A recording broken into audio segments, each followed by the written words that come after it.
One of my favorite movies of the year came out this weekend called The Menu.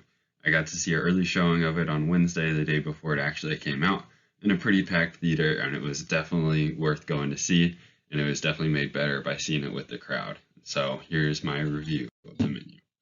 So it starts out with Margo and Tyler. They're the two main characters in the story. And they're going with a group of other rich people to this island where Chef Wick will be cooking. He's in the picture right there. He's a very famous chef, and he has his own exclusive restaurant on this island where he makes all this specific food.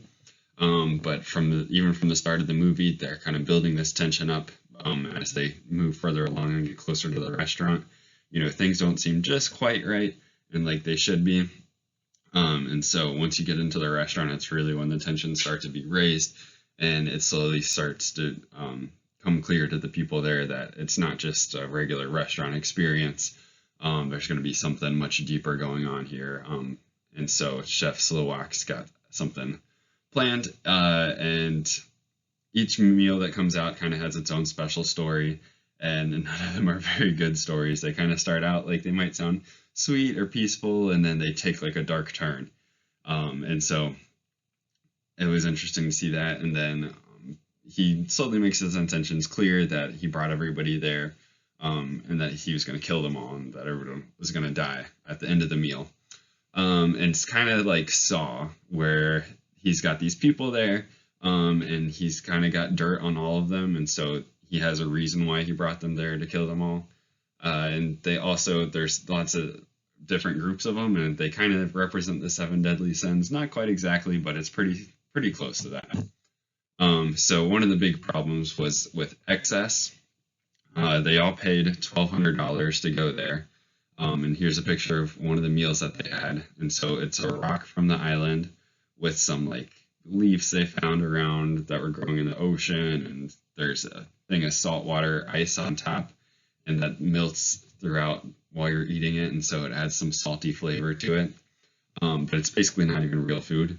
And so they're paying $1,200 to get these small plates of frou-frou food that isn't even real for the most part. And so it kind of shows that they all kind of have this excess attached to them, except for Margot's character. She just kind of got brought along.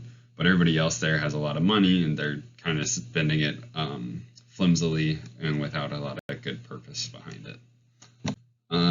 Another thing that was brought up a lot was selfishness, mainly from Tyler's character.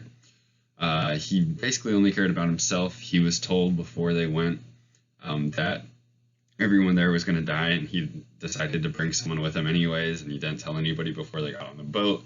And even once they were there and people started to die or people started to get seriously hurt, he still only cared about himself and trying the food and trying to create a relationship with the chef. And so he was definitely not a good guy, but he wasn't the only one that was very self-involved. Many of the other characters, had this high level of self-importance, and they didn't really seem to care about anything else that was going on, including the chef. I mean, he brought everybody there just to kill them just because they all did bad things. And so he had this high level of self-importance that kind of he took out on everybody else. And so everybody in this movie basically has some level of selfishness. Another of the big reasons why the chef brought them there is because of reviews. There was one lady she's like a specialty food critic, and so she had many reviews that resulted in places being shut down. And so although reviews can help lift places up, she tried to tear them down sometimes instead, and resulted in places closing. And the chef didn't like this. And then he personally gave a bad review, though, because there was an actor there played by John Leguizamo, and he made this movie called Paging Dr. Sunshine. And the chef, who rarely gets an off day, works very hard all the time, decided that on his off day he was going to go to the movies and see the movie Paging Dr. Sunshine. And when he went, he thought the movie was just absolutely terrible, and so he decided it was so bad that it wasted his day off, and so he invited John Leguizamo to the island to have the meal, and so he could kill him because he made such a bad movie, and he had lost his joy of acting. Which brings us to the next major theme, is the loss of joy. So partially due to the reviews, and you're just trying to make the critics happy, and so That's why the chef brought some of the people there. And so he kind of just lost his joy in general with cooking. He didn't love it anymore. He was just kind of doing it to stay relevant, stay at the top. But he started out originally as like a cook at a burger restaurant, and Margo figured this out. And so they kind of made a connection over that because she called him out on the fact that he lost his joy. And so she asked for a burger, he made her a burger, and they made a connection. That was pretty special. And that kind of separates her from the rest. Also, she was the only one that wasn't rich. She had a different kind of backstory and was also in the service industry. So she was definitely stood out from the rest of them. And then the last thing to kind of finish it off is that it was funny because I went to an early showing of it, and before I'd even left the theater, I was there on Letterboxd putting how many stars I thought the movie got.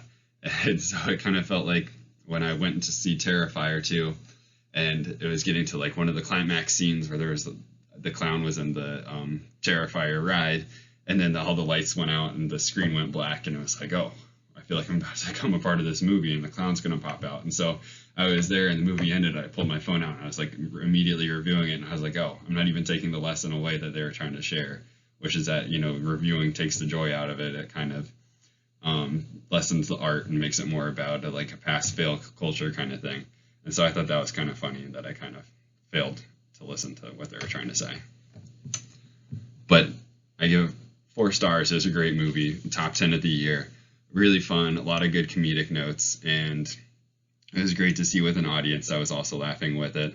Some of the jokes are on the darker side of humor, but there's definitely a lot of them. It's definitely not scary, but it's got some gore to it, and so it's in the middle, but it's definitely a really good movie, definitely worth seeing. I highly recommend.